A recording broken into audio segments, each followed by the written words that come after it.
ஓம் சக்தி தாயே உலகாடும் மாயே ஓங்கார சக்தியே ஒளிர்மதி உமையே ஒப்பிலா அம்மையே தாக்ஷாயணியே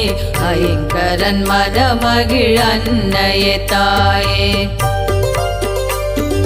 சங்கரன் பாதியே லலிதாம்பிகையே ஸ்ரீலலிதேஸ்வரி ராஜேஸ்வரியே ஸ்ரீமத்யமேரு ஸ்ரீ காமாட்சி முப்பெரும் சக்தியே முழங்கிடும் மணியே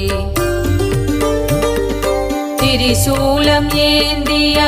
ஆதிசக்தியே சித்தத்தில் உறையும் சத்திய தாயே செந்தமிழ் பாடிடும் சின்மய ரூபமே செந்தாமரையே வந்தனை செய்தோம்